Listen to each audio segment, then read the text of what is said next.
el momento que el árbol cayó al suelo, se empezaron a salir avispas grandes así y me empezaron a atacar por la cabeza y por la cara. Yo tiré la motosierra, eché a correr. Volando y van cayendo todas ahí, algunas ya están. Acaban de escuchar a Santiago. Él fue víctima, junto a Lito, del ataque de cientos de avispas asiáticas, pero su compañero, por desgracia, no pudo sobrevivir a las picaduras y falleció en el mismo lugar a los pocos minutos. Ahora la autopsia revelará si murió porque era alérgico o por el elevado número de aguijonazos. Tenía solo 54 años. ¿Qué tal? Buenas noches. Sucedió este martes en Oporriño. Hoy los vecinos siguen conmocionados. Los expertos aseguran que las avispas se van aclimatando a Galicia y cada vez hacen los nidos más bajos en los lugares más insospechados.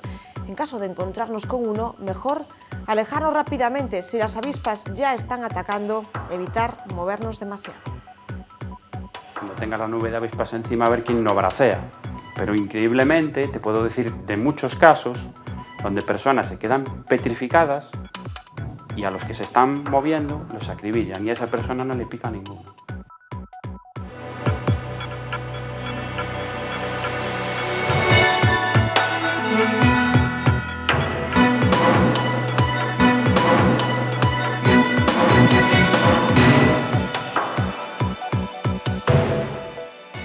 El daño que causó el Prestige al Estado español ya tiene cifra, 1.573 millones de euros. Es la valoración que hoy ha hecho pública la Audiencia de A Coruña, un trámite que sirve para dar luz verde a que se reclame a la jurisdicción británica los 1.000 millones de dólares del seguro. La Fiscalía hacía una estimación superior de unos 4.000 millones en daños.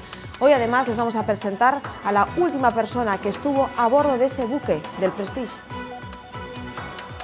14 horas antes de partirse el barco, yo lo abandoné y ya la pintura estaba toda saltada en la cubierta con una línea recta, lo cual decía que indicaba que se iba a romper. Y se rompió, claro. Primera víctima de la gripe en Galicia. Se trata de una mujer de 58 años de edad, según el Sergas, con factores de riesgo y que no estaba vacunada. Hasta el 12 de noviembre ha habido 10 ingresados en los hospitales públicos. Uno de los afectados está siendo atendido en la UCI. Detenida la madre del bebé que aparecía abandonado hace 2 meses en un contenedor de Ourense. Se enfrenta a un delito de asesinato en grado de tentativa. El estado del recién nacido les puso sobre la pista de que la madre había dado a luz muy poco antes. El niño, que pasó días en el hospital, pasó a vivir en septiembre con una familia de acogida. Tal día como hoy, hace un mes, Galicia escribía con ceniza uno de esos días negros para su historia. Aquel domingo 15 de octubre se desataba una ola de incendios que acabó arrasando casi 50.000 hectáreas. Hoy volvemos a 3 de los escenarios de la tragedia: el barrio vigués de Comesaña, As Neves y Chandebrito, en Nigrán. Eu sentía lá na miña casa, o home que aí, eu ali na miña casa sentía os gritos, ai, ai, ai. Pero claro, eu non, si atendía ali, non atendía o fuego. Cada vez que vengo aquí, yo hace tiempo que no lloraba, pero ahora no tengo lágrimas, no soy capaz de llorar. El día a día de ahora es terrible. El susto mayor ya pasó, pero bueno, ya ves que me sigo emocionando cada vez que hablamos del tema. Pero bueno, mejor.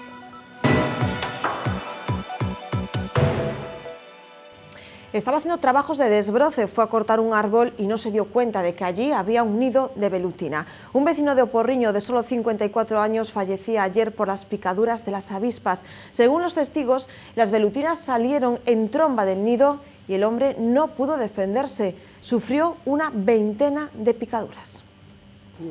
Santiago fue testigo de la terrible escena. Mi amigo quería tirar el árbol ese, bueno, se ve ahí en el suelo. De cómo decenas de avispas velutinas empezaron a atacarles. Y en el momento que el árbol cayó al suelo, se empezaron a salir avispas grandes así y me empezaron a atacar por la cabeza y por la cara. Yo tiré la motosierra, eché a correr. Hasta acribillar a su amigo hasta la muerte. El amigo estaba aquí, se quedó aquí y yo solo le dije, oye, escapa que nos comen, que nos matan. Nada pudo hacer por él. Cuando me las saqué todas, que venía todo picado, venía todo con los ojos hinchados, que no miraba casi, vine de vuelta y ya estaba el hombre aquí aquí tirado en el suelo. La autopsia preliminar del cuerpo ha constatado 25 picaduras. Ahora tendrá que determinar si la víctima de 54 años era alérgico a las avispas. Una persona que es alérgica al veneno de las avispas, con que sea picado una sola vez, puede tener una reacción anafiláctica grave que ponga en peligro su vida. La avispa velutina de origen asiático llegó a España en 2010 y poco a poco se ha extendido por todo el Cantábrico. Deberían de controlar algo más. Una especie invasora que está exterminando al resto de insectos autóctonos de la zona.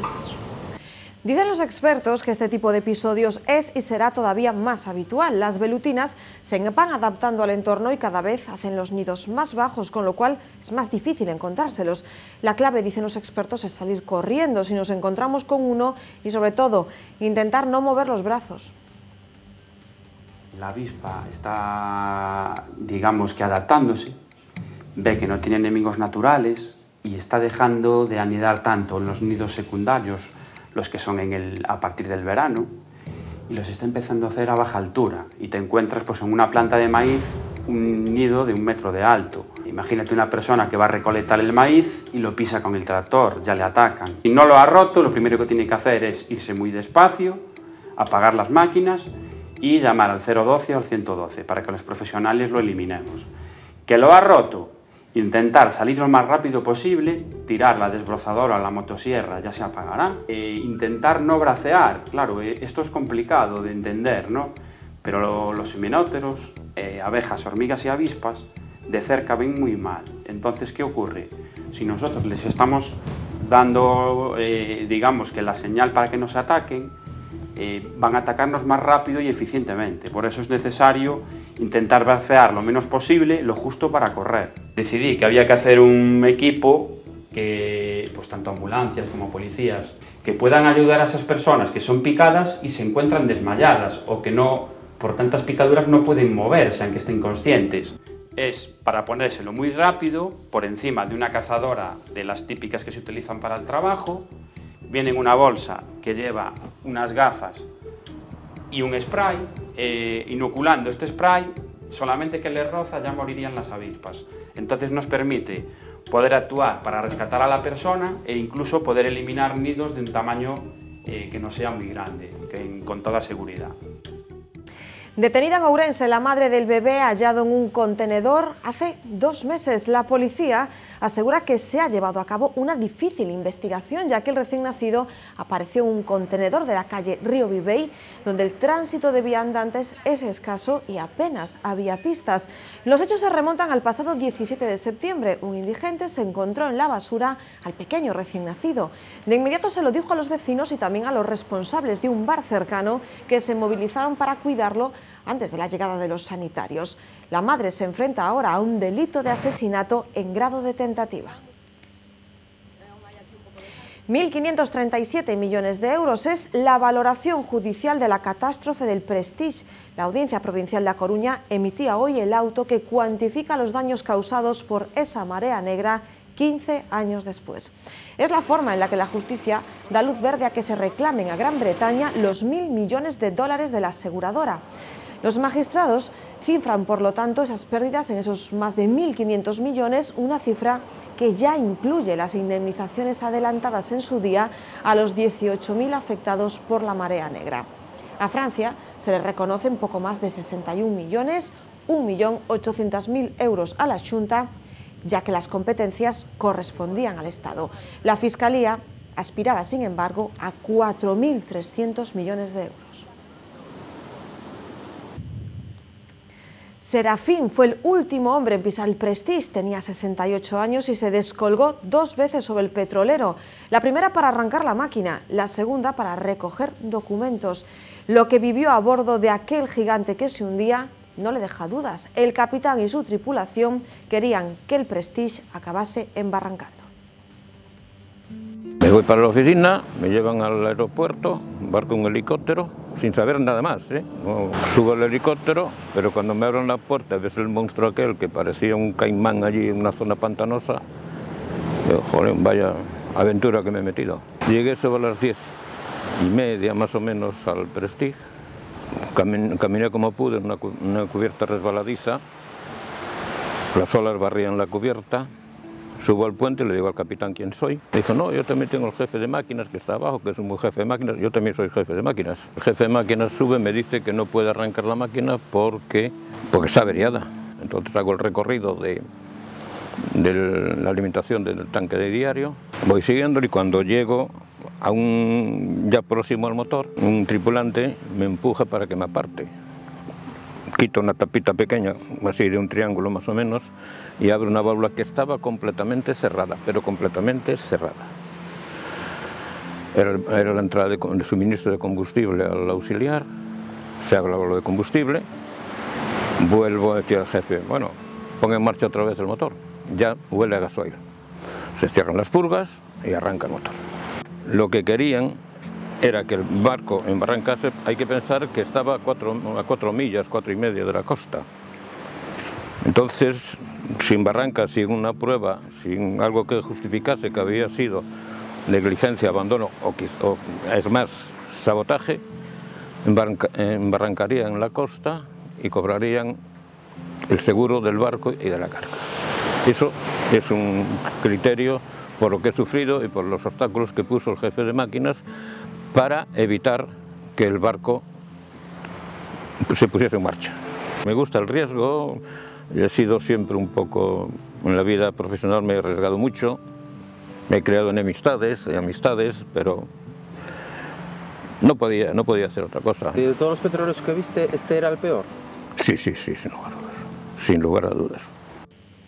Noemí perdió su casa en Chandebrito, en Nigrán. Emerenciana luchó contra las llamas en San Andrés, en Vigo, y vio como frente a su casa el fuego se cobraba la vida de Alberto. Nelson fue testigo de cómo su empresa era devorada por las llamas. Hoy se cumple un mes de aquel trágico 15 de octubre negro en Galicia. Eu sentía lá a miña casa, un home caiu aí, eu ali na miña casa sentía os gritos, ai, ai, ai. Pero claro, eu non, se atendía ali non atendía o fuego, pero non sabía tampouco que había que ir aí. Despois, cando mirei a ambulancia, e vin o Alberto, pero me pensé que xa veio máis morto que vivo. Pero o home viu aquí a axudar a apagar o lume e avisar a pile que se escapara, que se marchara, que se salía, que xa tiña o lume aí. Xa mirades onde está o lume, onde está aí. A pile está moi afectada. A pile non hai forma de falar con ela. Non, porque un momento pasa por mí no coche. Hola, Pile, como estás? Estou mal, me dice, estou mal. Iso colleu no aí, a rapariga de calquera persona. Eu jamás en mi vida mirei semejante cousa, por hubo incendios e todo máis. Pero coa velocidade que viña aquel lume, coa velocidade que viña aquel vento, e movía aquel lume. E ainda estamos hoxe sin agua, todos os pozos de aquí están todos sin agua. El día a día de ahora es terrible. Es terrible porque te encuentras contra un muro que no sabes si subirlo con escaleras, si gatear o si hacer un hueco con martillos. No sabes por dónde tirar. Todos son obstáculos y más obstáculos y complicaciones. Cada vez que vengo aquí, yo hace tiempo que no lloraba, pero ahora no tengo lágrimas, no soy capaz de llorar. Y esto te cae a los pies, no es capaz de asumirlo así, no es fácil. Yo por lo menos no soy capaz. Es que no me sale de la cabeza, que es otro problema. Es un problema que tengo, que yo no soy capaz ahora mismo de descansar, no duermo, ando en una nube, ando ahí bailando y ya, ni pastillas ni centellas ni vinagre. Es un problema. No es aquella noche, es una detrás de otra. Por culpa de una aseguradora que si la póliza estaba en 20 te ofrece 10 o 5 en este caso, la quinta parte o la sexta parte. Y si no va a pleitear, bueno, pues ahora tendremos que pleitear con eso, y si va por la vía penal, pues bailará el perito que vino, el contraperito y el señor agente de la compañía. No podemos tocar en nada porque sacamos el cuerpo de delito. Si le sacamos el cuerpo de delito, ahora ya se pensó en traer un notario y dar fe de lo que está aquí y sacar esto adelante, porque esto ya, cada vez que llegas aquí, se te pone el cuerpo hecho un... Bueno, en fin. La verdad es que después de un mes, hoy es cuando viene alguien realmente a ver los daños que tiene la estructura y demás. Y a partir de ahora, a ver lo que encuentran, lo que no encuentran, cuáles son los daños y a ver si empiezan a agilizar el tema. Seguimos viviendo con la familia de Ramallosa. Allí nos dejan el tiempo que necesitemos. Esta vivienda fue a través del concello que realmente nos realojó para ahí. Supongo que el concello estaría en contacto ya pues con gente que pudiese ceder algún inmueble, habitación o lo que fuese. Por dentro, la parte toda derecha de la casa está totalmente negra, techos, habitaciones, paredes, todo, incluso la ropa de los armarios. Y después la parte por donde entró el fuego, la verdad es que está totalmente calcinado. No hay electrodomésticos, no hay sofá, no hay nada. Suelo venir pues una vez a la semana, pero bueno, dentro no me apetece estar mucho, la verdad. Bien, el susto mayor ya pasó, pero bueno, ya ves que me sigo emocionando cada vez que hablamos del tema. Pero bueno, mejor.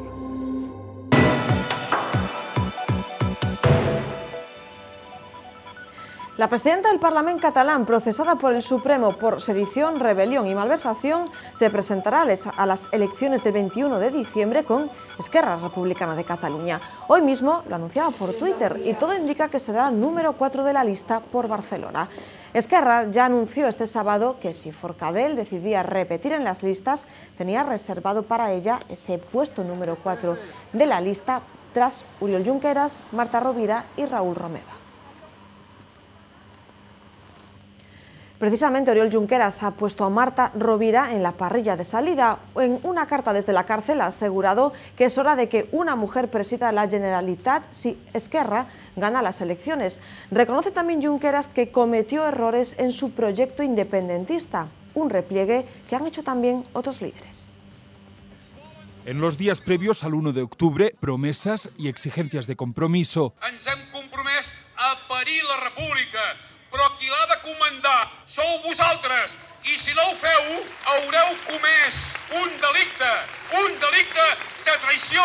Promesas de una república que se proclamó, hoy dicen de manera simbólica y reconocen no se implementó. El porqué, una previsible para ellos reacción violenta del Estado y la ausencia de una mayoría que antes no discutían. No ha habido una mayoría de catalanes que lo quisieran. Lo dice Esquerra, se lo dijo Anna Simó, miembro de la mesa, al juez. Ya no cree en la vía unilateral, incluso el expresidente. Se está discutiendo si la mayoría social que acompaña este movimiento es suficiente como para dar pasos como los que se dieron hace algunas semanas en Cataluña. Reconoce errores Oriol Junqueras en una carta desde la cárcel. Error no haber previsto, dice, la represión del Estado y el 155. Y apunta a Marta Rovira como presidenta de la Generalitat si Esquerra gana las elecciones. A partir del próximo martes, las transferencias bancarias entre clientes de diferentes países europeos serán totalmente gratuitas y el dinero estará además disponible de inmediato. Para ejecutarlas, solo será necesario el conocido como IBAN, el identificador del número de cuenta, y la operación podrá hacerse desde cualquier dispositivo conectado a Internet. El dinero tardará así solo unos segundos en depositarse en la cuenta a la que se ha remitido, frente a las 24 horas o más que se demoraba hasta ahora. Se establece un límite de 15.000 euros para realizar este tipo de movimientos en tiempo real. Sesión clave en el juicio contra La Manada, el grupo de jóvenes acusado de violar a una joven de 18 años en los Sanfermines del año pasado. Hoy se han conocido los detalles de la declaración de la víctima. Ella ha dicho textualmente ante el juez que solo quería que aquello acabase cuanto antes. Y a la pregunta de un abogado que defiende a uno de los 5 presuntos violadores sobre por qué entonces solo tenía heridas superficiales, la joven indicó que se debió a que entró en estado de shock. Además, los 4 policías municipales que la atendieron tras esa supuesta violación han ratificado que su declaración no les pareció fingida. En Zaragoza, 2 camioneros han sido imputados por un presunto delito contra la seguridad vial. Otro conductor los grabó mientras adelantaban a otro tráiler en la Nacional 2. Maniobras muy arriesgadas que a punto estuvieron de provocar varios accidentes. El primero en adelantar, este camión azul, primero obliga a un coche que viene de frente a echarse directamente al arcén. Después consigue volver a su carril solo unos metros antes de chocar de frente contra otro tráiler. A unos kilómetros de allí, otro camión comete las mismas imprudencias. Empieza una maniobra de adelantamiento justo a la altura de una señal de prohibido adelantar. Y a partir de ahí, varios conductores tienen que echarse a un lado para evitar un choque frontal que podría haber tenido terribles consecuencias.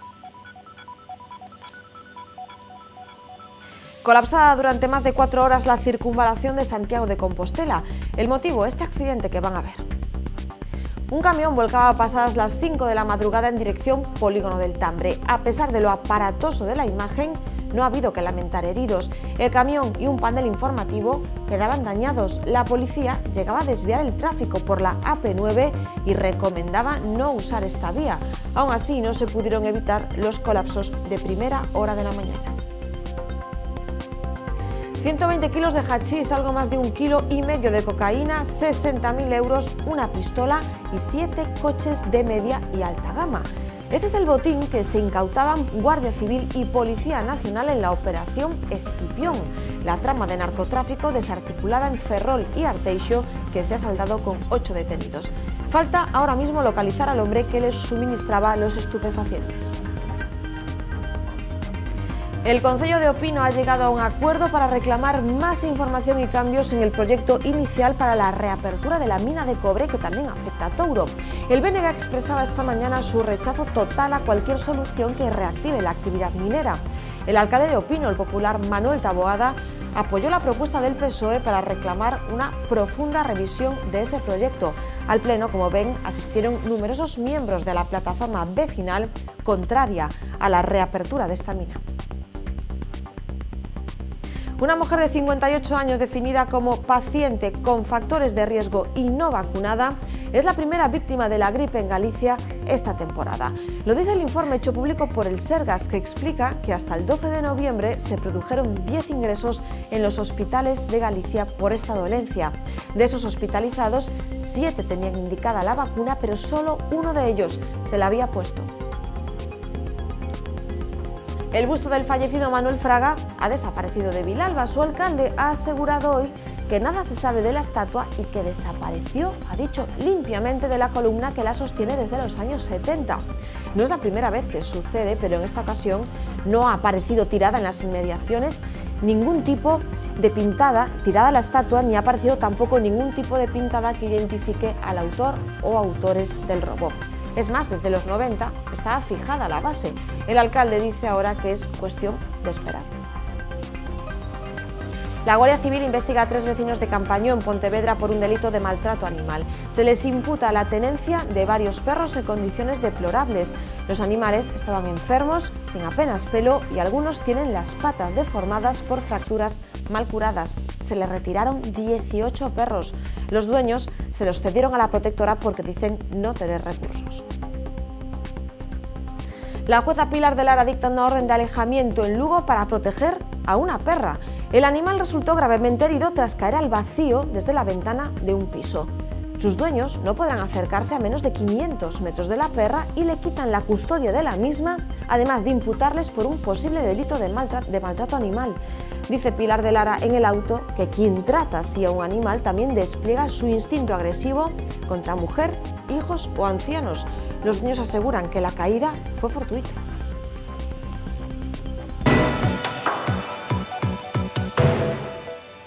Son las 9:23 de la noche. Información del tiempo. Xavi Fonseca, buenas noches. Muy buenas noches, Gladys. Seguimos sin grandes cambios aquí en Galicia, con una clara y contundente influencia de las altas presiones, y una vez más volvemos a mostrar en esta imagen del satélite. Fíjense, tenemos inestabilidad en muchas zonas del Atlántico, de nuevo acerca de las Azores, en el Reino Unido, pero sobre la península ni una sola nube. Como habrán podido comprobar, hoy el cielo ha estado completamente despejado, no solo en Galicia, sino en toda la península. El mal tiempo está ahora mismo, como estamos diciendo, concentrado en otros lugares de Europa, por ejemplo, en Grecia. Atentos a estas imágenes porque una borrasca ha provocado y sigue provocando el caos durante las últimas horas.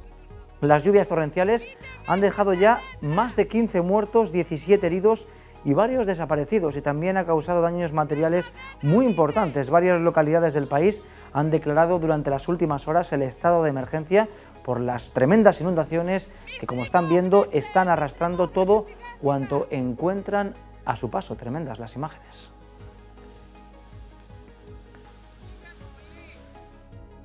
Y mientras tanto, aquí en Galicia, como decimos, sin grandes cambios, mañana tampoco.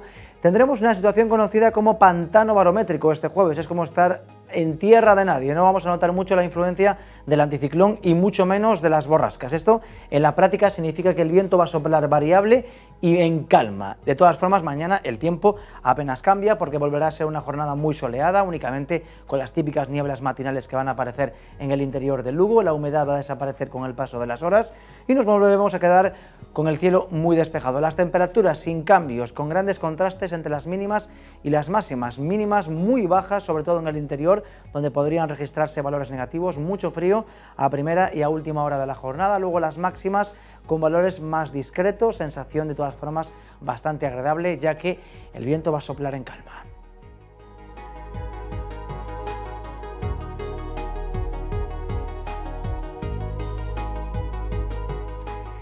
Y esta semana 15.000 científicos de 180 países, 15.000, han lanzado un mensaje de urgencia a toda la humanidad.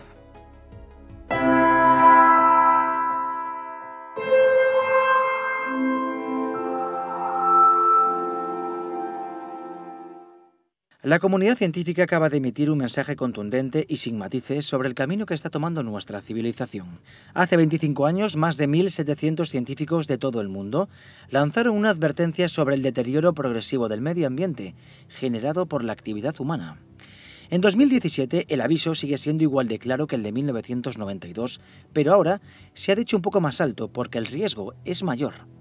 Esta semana, 15.000 científicos de 180 países han publicado un artículo que describe cómo la humanidad está en rumbo de colisión con la naturaleza.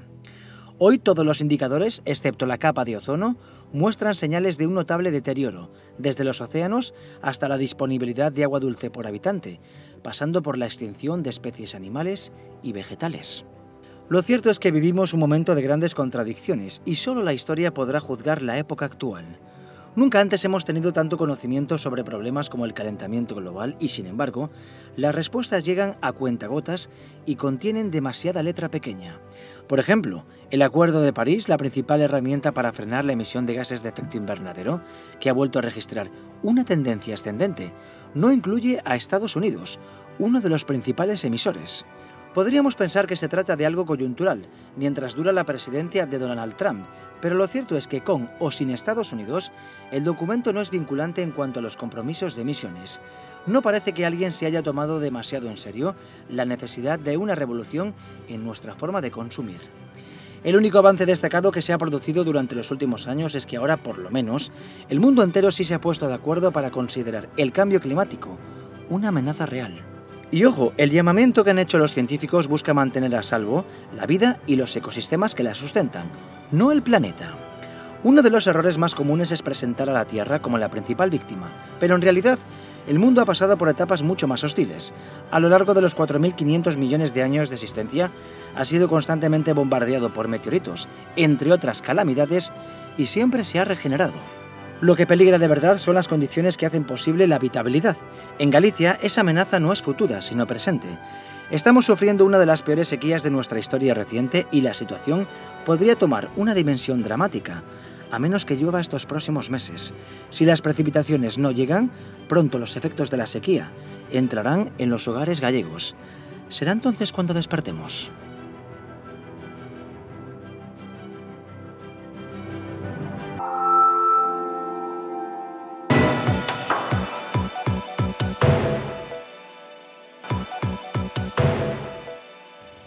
En toda la comunidad, pero especialmente en Vigo, miran estos días al cielo. Necesitan que llueva con fuerza y de forma constante para que no haya problemas de suministro.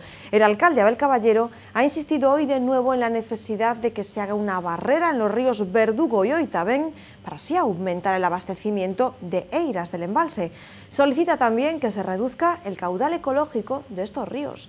Eiras tiene ahora mismo la mitad de agua de lo que suele tener en esta época del año. Vean.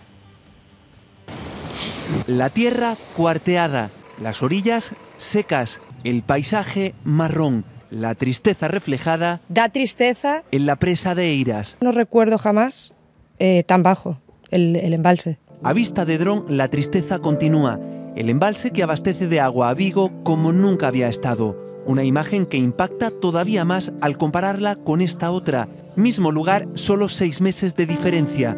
La belleza de la presa llena se ha quedado en el recuerdo. Y Vigo se va a quedar sin agua a este paso. Galicia verde, ¿verdad? Ahora es Galicia seca. Risas nerviosas de los vecinos. Que llueva, por favor. Que demuestran su preocupación. Las reservas de agua del Miño están en su mínimo histórico, 38,6%, el nivel más bajo desde que hay mediciones. Nunca estuvo el embalse así, porque cuando estuvo vacío fue en verano. También en su mínimo histórico, la cuenca del Duero, al 29,8%. Y aquí, el mejor ejemplo de la sequía lo encontramos en este Pozo de los Humos, en Salamanca. Su famoso salto de agua sin agua, nada que ver con un año antes, la impresionante cascada propia de este lugar. Es el antes y el después de una sequía preocupante en toda España. La reserva peninsular está al 37,2% de su capacidad. Así está la situación, pero hoy nos preguntamos si esta sequía está afectando al agua del suministro, al agua que llega a nuestros hogares. Nos vamos a Santiago. José Antonio del Rey, muy buenas noches. Buenas noches. José Antonio es el director de operaciones de Viacua, que lo voy a decir de forma simple, suministra agua en muchos lugares de Galicia. José Antonio, ¿a vosotros como empresa os afecta estos bajos niveles de agua? ¿Afectan algo al trabajo de Viacua? Sí, afectan porque evidentemente al tener menos agua, el agua tiene una mayor concentración en algunos elementos y esto hace que tengamos que intensificar el trabajo en las depuradoras, en las potabilizadoras en este caso, para obtener agua apta para consumo humano. El agua, ¿podemos decir que es de peor calidad o eso es una barbaridad que usamos a menudo? El agua prepotable sí que es decir, el agua que entra dentro de nuestras potabilizadoras de agua es de peor calidad que la que teníamos hace un año, pero el agua que sale de nuestras plantas, es decir, el agua que llega a cada una de las casas de nuestros vecinos, ese agua sí que tiene unas características aptas para consumo humano. Las características de esa calidad de agua es buena, es muy buena.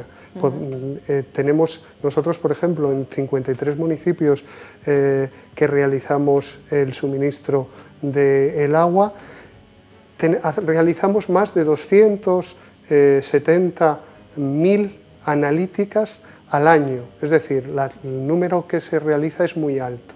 Y siempre manteniendo, porque al fin y al cabo hay que cumplir una legislación, y es la legislación, el Real Decreto 140/2003, en el cual te fija una serie de parámetros que tienes que cumplir. Y esos parámetros en la actualidad se cumplen porque si no, la autoridad sanitaria cortaría el suministro en esas poblaciones. Claro.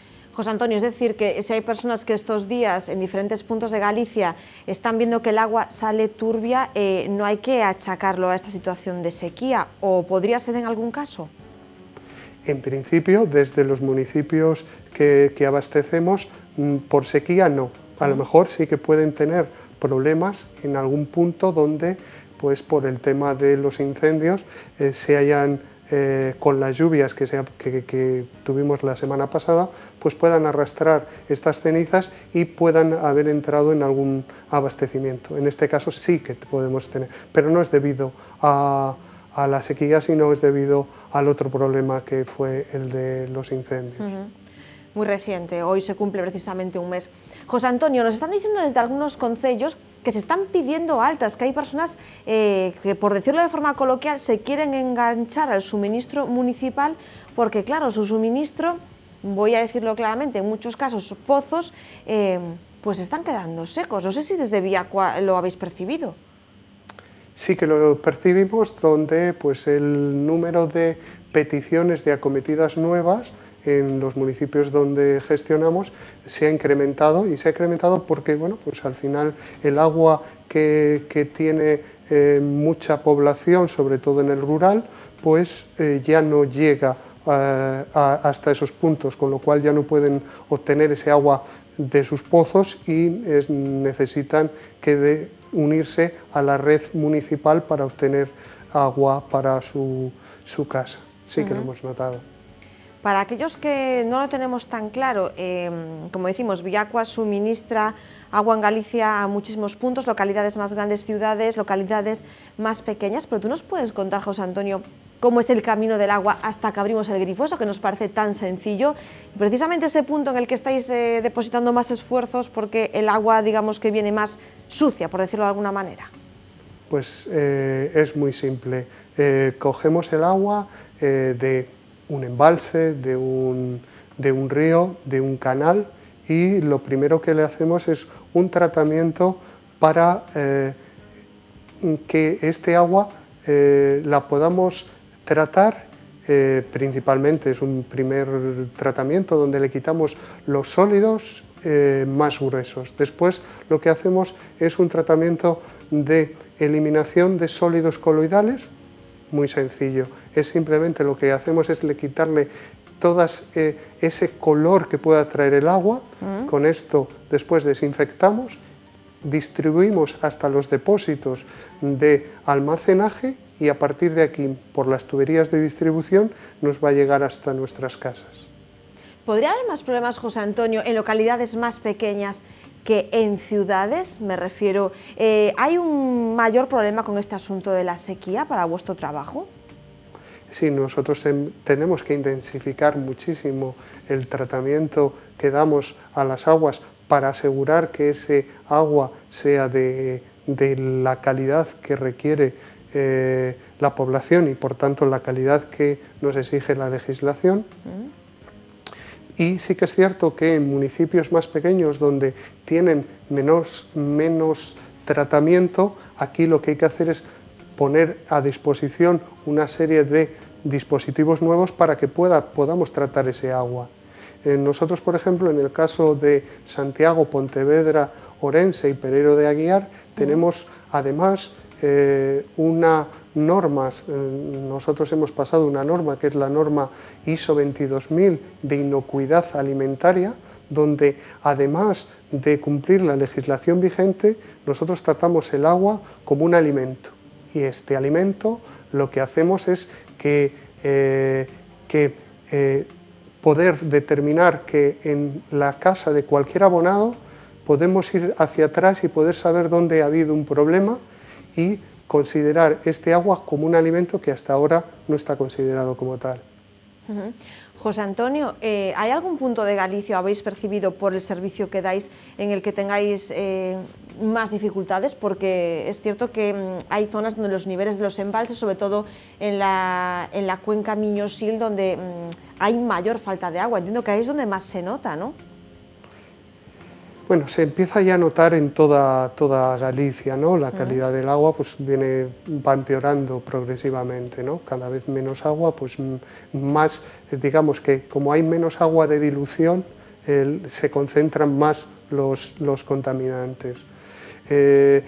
Como digo, es prácticamente muy similar en todos los puntos. Quizás a lo mejor en algún tipo de embalse donde haya algún crecimiento de algas porque tengamos eutrofización de ese agua, pues quizás podemos tener más problemas.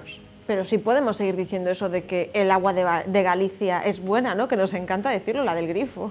El agua del grifo en Galicia podemos establecerlo, y no es que lo diga yo, lo dirá también la autoridad sanitaria de la Xunta de Galicia, dirá que el agua es no solo apta, sino de muy buena calidad, y si en algún caso no se cumple esta normativa, lo que va a hacer la autoridad sanitaria es restringir el uso de ese agua, con lo cual tenemos que estar muy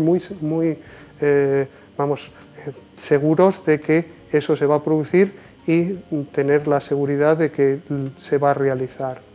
José Antonio del Rey, muchísimas gracias por haber estado en Más que Contar, por explicarnos todo esto del ciclo del agua, ese viaje hasta nuestras viviendas y sobre todo lo que está pasando en los embalses en los últimos meses. Un saludo, mil gracias. Gracias a vosotros. En este miércoles 15 de noviembre, Día Mundial sin Alcohol, queremos contarles la historia de Ignacio. Lleva 11 años sin beber, es un alcohólico rehabilitado con una fuerza de voluntad que lo ha llevado no solo a superar su adicción, sino incluso a trabajar detrás de la barra de un bar. Su tesón inspira ya a músicos y directores de cine. Ahora no a media rey.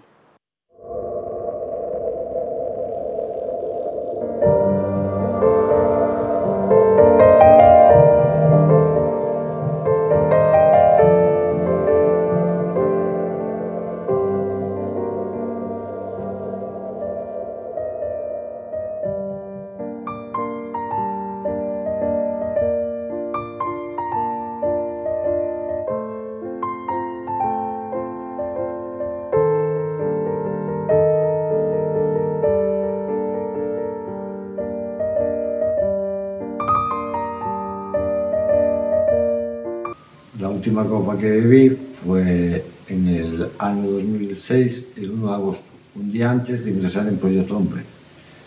Y fue un Cuba Libre de ron. Estaba tal, dije, pues me voy a tomar mi última copa, ya que después voy a ser un alcohólico recuperado, por lo menos. Un día aparecí ahí en la calle tirado. Un amigo policía me vio, me subió a casa, me metió en la cama y al día siguiente o a los 2 días siguientes me dijo, oye, ¿sabes que te tuve que subir a casa? Y dije yo, eso es mentira, que yo no me acuerdo yo de eso. Y ya es que a veces ya ni me acordaba de las cosas.